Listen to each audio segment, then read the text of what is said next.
Attention, you're listening to the Todd Huff Radio Show, America's home for conservative, not bitter talk radio.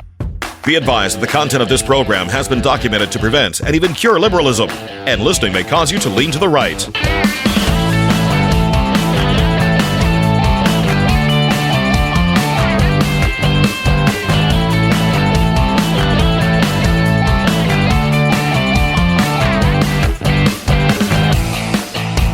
Here's your conservative, but not bitter host, Todd Huff.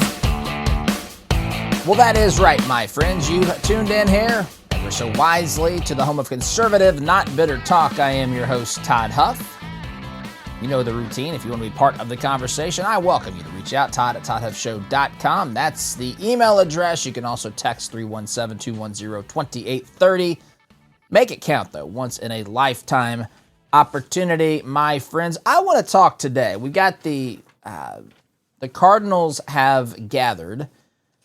Catholic leaders have gathered in the Sistine Chapel to select a pope to replace Pope Francis. And I want to talk about this today. I am not Catholic.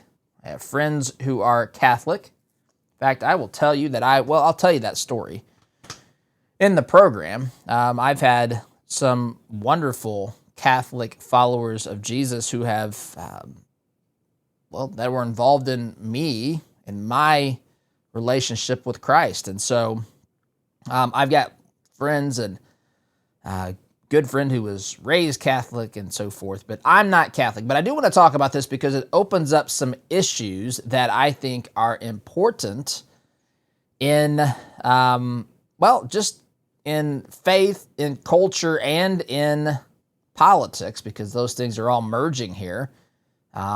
Whether we like it or not, that's how this is being discussed in the media and so forth, and pressures that are applied here. Anyway, I want to get to that today. Got other things in the stack of stuff, but I want to spend some time here. I've got a soundbite, a clip from CBS Mornings. CBS Mornings, that's something I want to start with here today. But before we do this, friends, let me remind you that we're at the very end of this time where we are offering lifetime memberships to our Inner Circle. This is our founding membership, behind the scenes, bonus content, exclusive content, video chat stuff that we're doing behind the scenes for members of the Inner Circle. And you can become a member for life, lifetime membership. This offer is going away very soon. And it's just $99. That's for a lifetime membership, no strings attached. Limited time offer, though, to be a founding member and a lifetime member of the Inner Circle. If you're interested in that, want to find out more information, want to join, go to toddhuffshow.com/join to secure your spot today to find out more. Again, that's toddhuffshow.com/join. This is about to vanish forever, my friends, so take advantage of it if that's something that you've been considering. So we've got the Cardinals from around the world that have gathered at the Sistine Chapel, and they are going to be selecting a pope. They've started this process yesterday, did not find agreement as to who the next pope would be. So there's been all sorts of speculation. I don't want to get into that. As I mentioned, I'm not Catholic, but I do want to share with you the story. I was led to became a follower of Christ in 1993. Yeah, that's right, 1993. For some of you, that sounds like ancient history. For me, it sounds like, it doesn't sound like. It feels like in some ways, maybe not yesterday, but not as far back as it really is. But I was a young man, and I've shared on here before, I didn't grow up going to church. I had parents who taught me values that I believe are consistent with biblical teachings and values and so forth. But I didn't go to church. I remember as a little guy, I would go to vacation Bible schools to some of the churches around here. In this particular part of the country, I consider it a blessing indeed. Some people find it very, very offensive, but whatever, to each his own, I suppose. But there are a ton of churches. In fact, I believe I'm in a small town that's called Monrovia. It's a tiny, small town. It's growing, but it's a relatively small town. It used to be tiny, but it's growing. But the next town to our, I guess you would say, our east is called Mooresville. Home of the state flag, by the way, Mooresville. I remember as a kid, this will show you, I don't know the population of Mooresville. It's not gigantic by any stretch of the imagination. But I remember when we would, quote, go to town. Hey, you want to go into town? Yeah, that's what was meant when I was a kid. We would go to Mooresville. There was a McDonald's there. There was a Kroger there. And it's, of course, grown as well. But that's what life was like for me back in the 80s, a child of the 80s. And but there's a ton of churches with Mooresville addresses. In fact, I remember, this has been 20-some years ago. I remember being told this, and then I looked it up myself, and I'm going to get the number wrong. So don't, it's approximately. There were approximately 60, I want to say 68, 66, 64, 60-some churches with Mooresville addresses.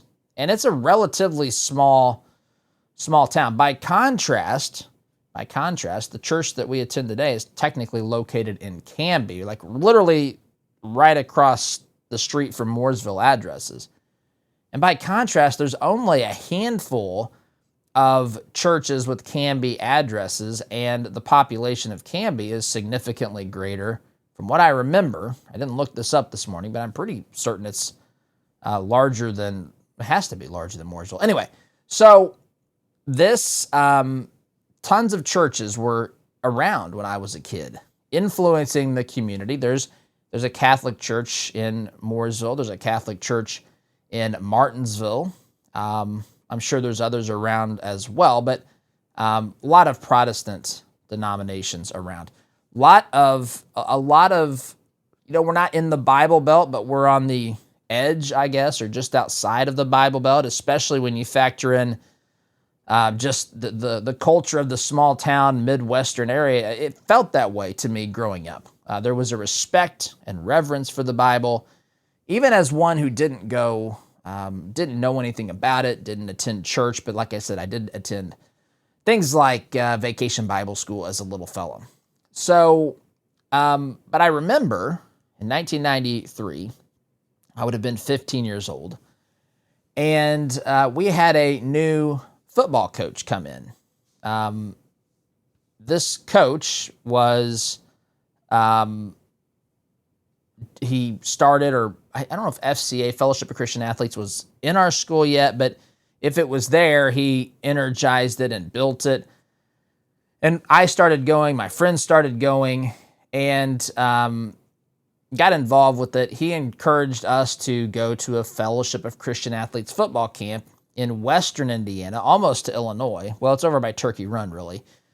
Called in a town called not even a place on a map, a dot called Marshall, Indiana. And that's where I for the first time as a 15-year-old kid, heard the gospel and responded to the gospel, accepted that Jesus was in fact the Son of God, and that he died on the cross for my sins, and that he was offering me that gift of forgiveness and eternal life through his life, death, and resurrection. And so that began a journey for me. But this individual, he was my coach, Coach Blank. Coach Blank was his name. Through FCA, through that church community, I started attending a church there. Anyway, impacted my life tremendously, changed. The Bible says that if you, for those who become followers of Christ, we are a new creation, a new creature. And so I experienced the changes, and God's still working on me, my friends. He's had to do a lot in this old heart, but I'm blessed tremendously because of a man. And the reason I bring him up is because he, Coach Blank, was at the time, I don't know if he still is, but was Catholic. And so I learned a little bit about Catholicism from him, a little bit from my best friend at the time, who's now attending a Christian denomination that's not Catholic. But he was raised Catholic, and I've got my best friend's family they're Catholic still, many of them. So, and we've got friends that are Catholic as well. But I'm not Catholic, but I'm, familiar enough with it, and I'm definitely familiar with the scriptures with which all of this stuff should be revolving around. And I say should be because of how this is being, you start asking people their opinions. What do you want the next pope to do, to be? What do you think about the current pope, this, that, the other? And you're going to get a whole bunch of answers out there. So that's what I want to play this soundbite. This soundbite, I found it here on newsbusters.org. This will be on the Stack of Stuff page on our website. If you want to check it out, toddhuffshow.com. Just go to the Stack of Stuff. Again, hat tip to the late, great Rush Limbaugh. That is named in honor of him. But there's a clip here. It's a couple minutes long, but I want you to listen to this. I want you to listen to this because it's polling, and it's people standing around doing kind of man on the street interview, asking people about their preference for the Pope, what they want the Pope to do, what the priorities are, those sorts of things, which I find interesting because for several reasons. One, just as a manner of the one who's leading here, earthly leader, I guess, of the Catholic Church, how much the world wants to have input on that. Now he's talking, this journalist, make-believe journalist, whatever, is talking to people, at least some of them are Catholic. They say they're Catholic. I'm not suggesting they're not. I'm saying I don't know. He's talking to people outside, and ostensibly, presumably, these are people that have flown to be there when the announcement of who the Pope is going to be is made. And so some of these questions, I believe, from the way it's presented, it sounds like these are folks who are all Catholic, but again, I'm not there and I can't validate or vouch for that. But that being said, just listen to this. It seems like the media, of course, is pushing for a, quote, more progressive Pope, which I want to go through that. What does that mean? What's the impact of that? I'm old enough to remember Pope John Paul, right? Back during the Cold War. This was a guy that was ferociously standing in opposition to the evils of communism. You could put him right up there beside Ronald Reagan and Margaret Thatcher as one who had influence on in the Cold War in a good way because of the evils, the absolute evils and atrocities that were launched upon people by the communist government, by the Soviet Empire. Anyway, that being said, I want to play this for you, and we will discuss this. I'm probably going to stop and start it. For those of you who don't like it, too bad, I guess. That's just the way that I do it. But anyway, that being said, this is what people are thinking and what the media is saying regarding who the Pope should be, maybe not by name, but by the type of person and the thing that he should be pushing in his role as leader of as Pope. So that being said, here we go. This is from newsbusters.org. Like more than 40% of American Catholics surveyed in a new CBS News poll, she's hoping the successor to Francis continues his teachings. But she's so unsatisfied with aspects of the current church, she raised her own children outside of it. I would love as a Catholic to see more female in intervention in all parts of the service. Really? Oh, yeah. You want to see female priests? Yes. Yeah. It's the kind of story Father Thomas Reese knows all too well as a priest and a longtime chronicler of the faith. We're going through a crisis in the Catholic Church in the United States and especially the global north. We have young people who just aren't interested and are leaving. It's something like 1 out of 3 people who are baptized Catholic no longer identify as Catholic in the United States. That's huge. So how do you fix that? If you have an answer, I'll vote for you as Pope. Okay. So wait, really? That's it? You don't know? I don't think, I think we're still struggling. While enjoying the sights and the flavors of Rome, we also ran into these young men from Missouri who told us about the potential for change as they see it in the Catholic Church. Okay, I'm going to pause here. So I want to tell you there's multiple reasons I'm interested in this as someone who's not Catholic, but just, listening to these viewpoints. is interesting coming from, he's talking here with people he says are Catholics. I'm not suggesting they're not. You always have to be a little bit guarded from these folks in the media who often just make things up. I'm not saying him specifically, but just I'm very weary of these folks at this point in every conceivable way. But these are folks that are Catholic talking about what they want in a pope. And the First Lady said that she wants someone. She said that she didn't raise her children in the Catholic Church because apparently she wants to see more females involved in being priests, or having females, period, involved in being priests. And so here we go. We're having this discussion that, of course, intersects with a lot of things. Now, well, it should intersect first and foremost with the Bible. I was talking with Oz about this morning and got a little fired up because she saw the graphic here that said people wanted 20% of the people want to see a more progressive Pope. Gee whiz, sorry, today's Todd Talk was Trump, that AI image of Trump being dressed as the Pope and the media talking about that and everything else. But anyway, but the Pope is a, should be,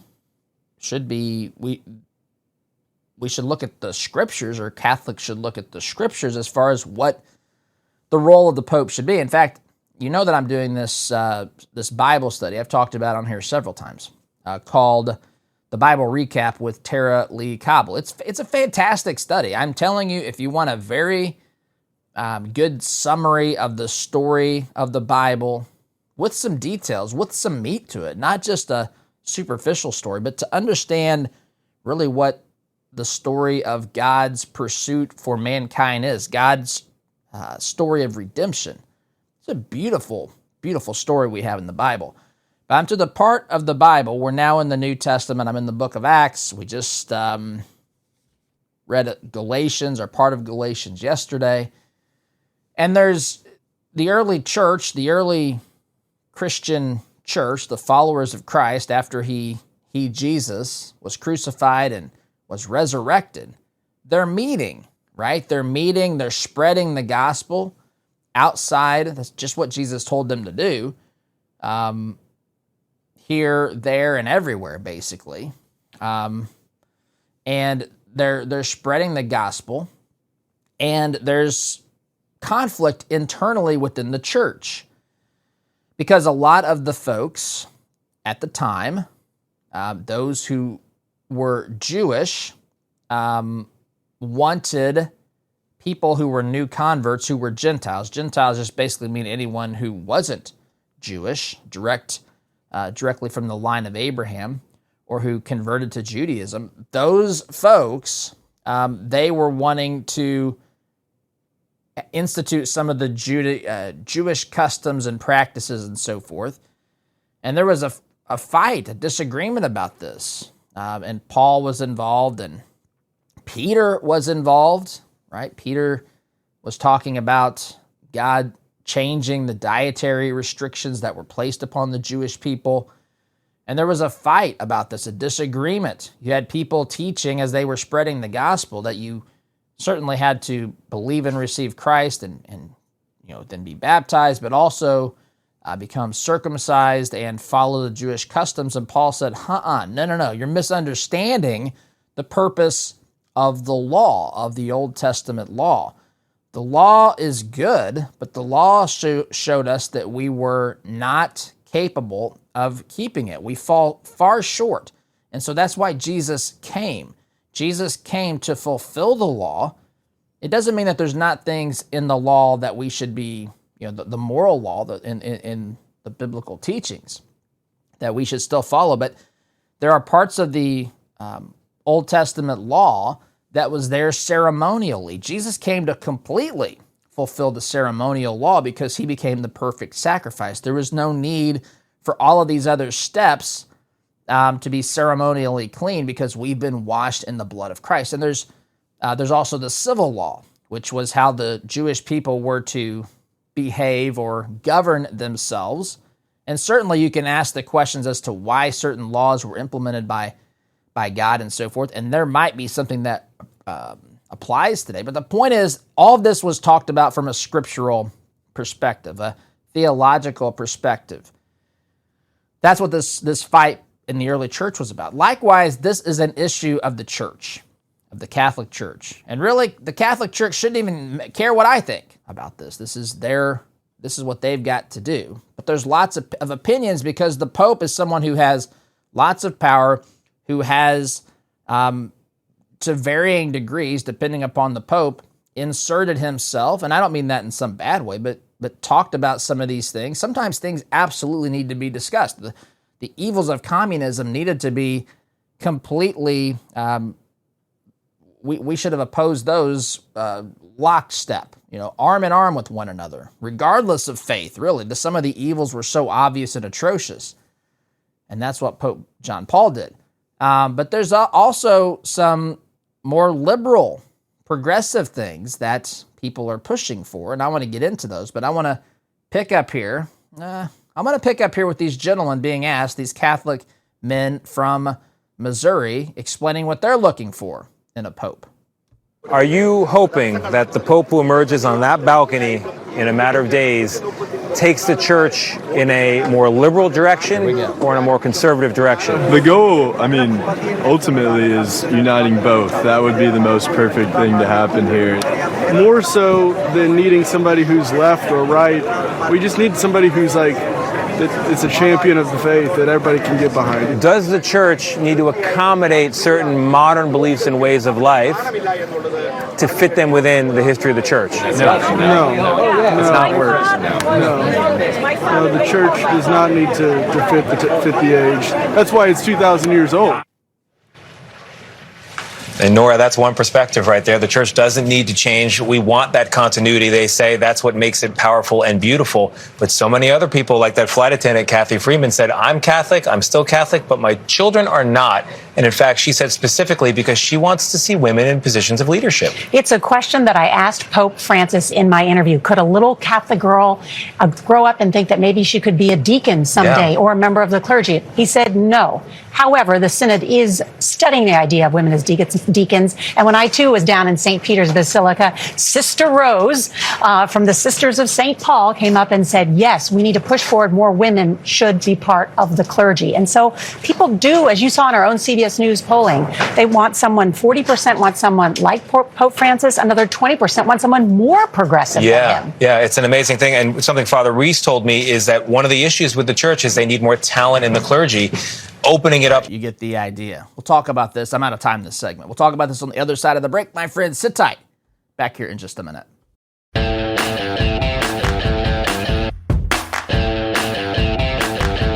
Welcome back, my friends. Yes, the world has things they want to say regarding the selection of the Pope by the Catholic Church. Yes, the world wants to insert what the world believes into the Catholic Church. And my friends, again, I'm coming at this as someone who is not Catholic, but someone who has a faith in Jesus Christ, someone who believes in the Scriptures, has read, studied the Scriptures, is going through a study now where we're quite literally in the point in the Scriptures where there is a disagreement within the church. I shared this last segment regarding how they were to handle this God opening up acceptance of all people into his family through Jesus, people who were not following Jewish customs and laws and rituals and those sorts of things. And so they look to the Scriptures. They don't look to the world, right? They don't, in fact, if you go back and study the words of Christ, if you look at the Bible, if you just look at the story of the Bible, God, friendship with the world is being at odds with God. Now, that doesn't mean we shouldn't be friendly to the world, accepting to the world, loving to the world. It means accepting I guess you could say the religion of the world, the carnal drive that exists within the world. What is worldly? What is fleshly? What is selfish? Not just acting in our own self-interest, but truly selfish. It's an anti-God state of mind. And so the world is not to have control or influence of the church. Now, the church is made up of people who live in that world, and we're all fallen people, but the leaders should pay very careful attention to make sure that the world doesn't get into the church. In fact, the message of Christ is for the church to get in to the world. And it's not the church that should be accommodating the world. It's the world that should be responding to the truth of Christ, and the message of redemption. And I don't want to get in all to the theology today. We might a little bit, I don't know. But the point here is to say that there is an interesting dynamic here, because the Pope has the ability to influence things that the world has considered to become political. I've said everything is political today. What you eat, what you drink, what you drive, what you wear, where you live, what you do for a living, all of these things, what you name your children, all of these things. In fact, it's become kind of cliched, in fact. You see somebody dressed a certain way, there's stereotypes, and the stereotypes are oftentimes true, sometimes they're not. I had a friend the other day describing somebody, and actually had two friends the other day describe people that they were referencing as, some very liberal people that they work with, and they both describe them with certain characteristics that are often associated with people being liberal. It doesn't mean that that's a guarantee or anything like that. It just means that there is a degree of truth to some of these generalizations as to what people believe and think, where they're from. Those things factor in people's life experiences and so forth. If you find someone, for example, and you ask them what their major was, and they say, the history of feminism and Western society and all that kind of stuff, the chances that they are liberal or leftist is almost certain, right? It may be 100%, I don't know. But there's this intersection, right, of politics and religion. And I would say this, I don't think that politics and the church, I'm talking about the Church of Jesus Christ, where people are gathering in his name to worship him, to minister in his name, and to spread the gospel, the truth of Jesus Christ. Politics should not be in that. Of course, people in that church will have political preferences, but I mean politics. It shouldn't be in there. You shouldn't be talking about things that are strictly political. But the problem is politics has taken over everything, and it's invaded areas that the church actually should have an opinion on. For example, I think the most obvious is the issue of life. The church, it's funny to me because a lot of these churches out there, especially the progressive churches, they want to be more and more involved in the social justice and climate change and all that sort of stuff, but they don't want you to interfere or get involved with the issue of life. The church shouldn't be doing that. But I say this is actually something the Bible, God has something to say about. This is not just a civil law that we're debating about or a tax rate. This is fundamentally something that God has something that he wants us to know about life, the value of human life. He came and gave his life so that we would have life everlasting. There are passages about being formed in the womb and how God knew us even before we were formed in our mother's womb.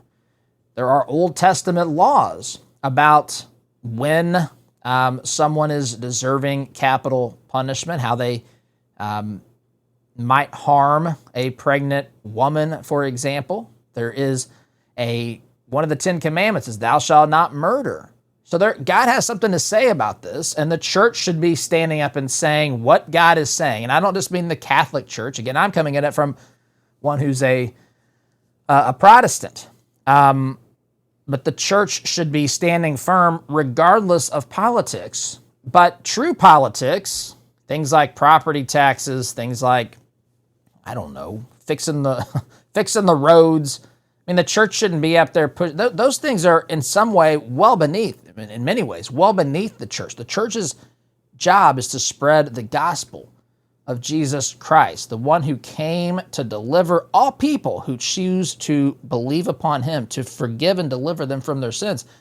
And so this is where we have this collision. The world says, hey, here's these idiot Christians, Catholics and so forth. They need to be more progressive. If we get a guy in there that can push them to be like the previous pope or even further to the left, that's a good thing, people on the left believe. So what does it mean when you get down to it? What does it mean for the Catholic Church to be more progressive? Or what does it mean for people who say that they want the pope to be more progressive? So I did a little Google search here, and I've got some ideas I just want to share with you. This is AI that's popped up here when I did my search. To make the Pope appear more progressive, a future Pope could, this is what it says, could focus on issues like social justice, environmental protection, and LGBTQ plus rights.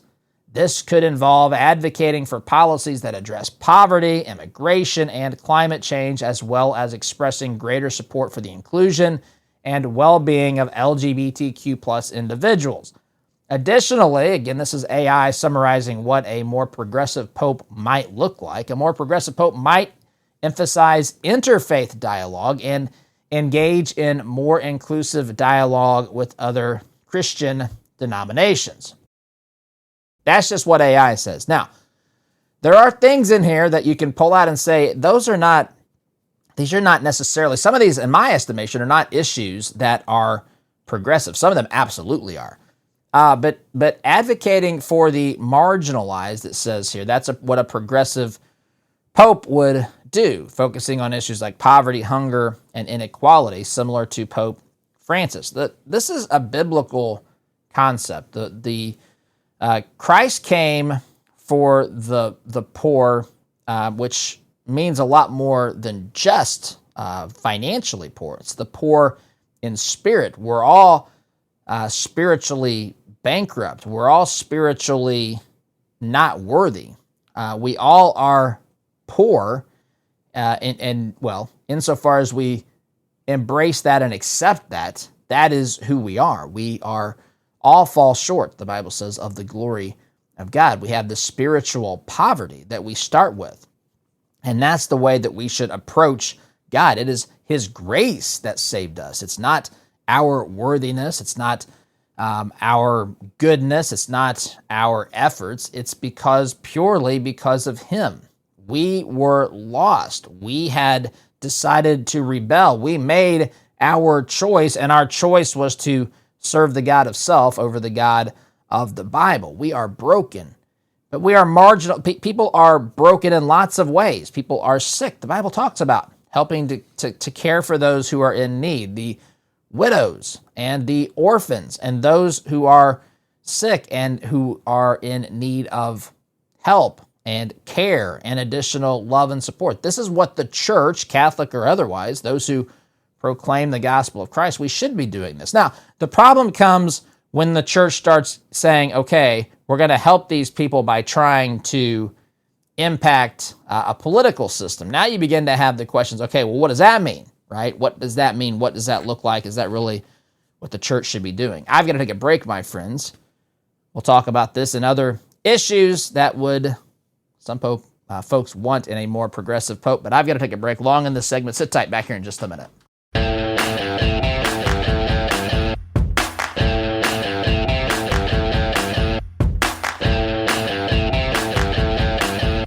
Welcome back, my friends. Third and final segment of this, the first hour of today's program.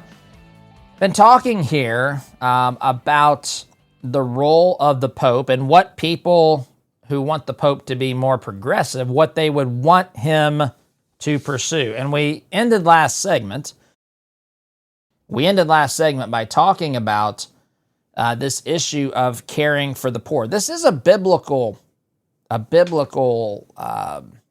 mandate. This is what God expects of His church. Now, the church cannot be all things to all people. But the church is to care for those who are struggling, who are marginalized by society 100%. Here's where this gets, I think, conflated by the people who are, people who are full out interested in focusing 100% on making the church do the political bidding of the left, or even the right as well, but doing the political bidding of the progressive movement. Just because Jesus, let's say for example, let's look at this LGBTQ plus rights. By the way, there's no such thing as LGBTQIAA plus rights. It's human rights. We all have them. A person who is heterosexual and is, whatever the terms are today, binary, non-binary, trans this, pronouns that, we are all people that have rights.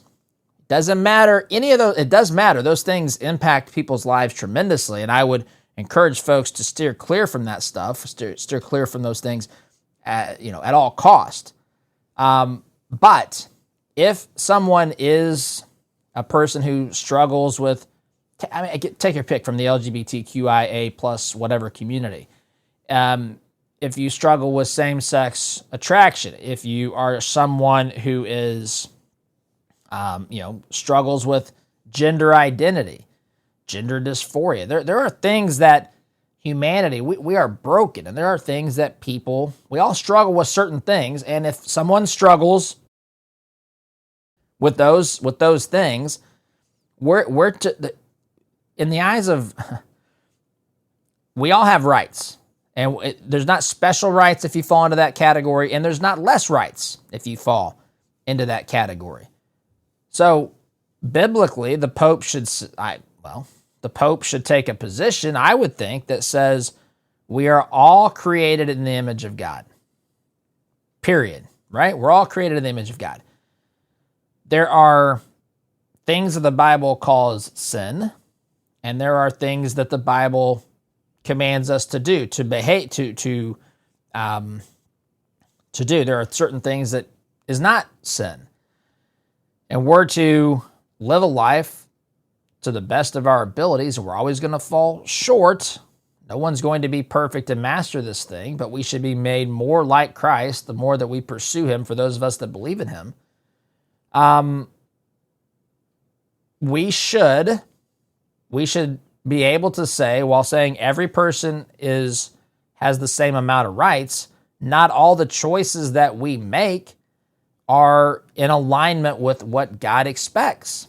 And the church reserves the right, not that the government can take it from it, the government tries, but the church can say, look, we are going to reserve the right to speak out on anything that is biblically considered sin. And to say that someone in a community that is committing a biblical sin of whatever, take your pick, some of this transgender stuff or homosexuality stuff, whatever, you can say that they are as much made in the image of God, they have rights bestowed upon them by their Creator, but that not all behavior is equally pure in the eyes of God. And that lights people's fuse. I get it. I mean, take it or leave it. You'd be well advised to take it, not because I'm saying it, because that is the truth, my friends. And so it's one thing to say, look, people who are in these groups, LGBT groups, we can say that they have full rights and that they should be absolutely loved, that God is pursuing them as much as he's pursuing us who aren't in that group, while at the same time saying the behaviors that are often praised by that group,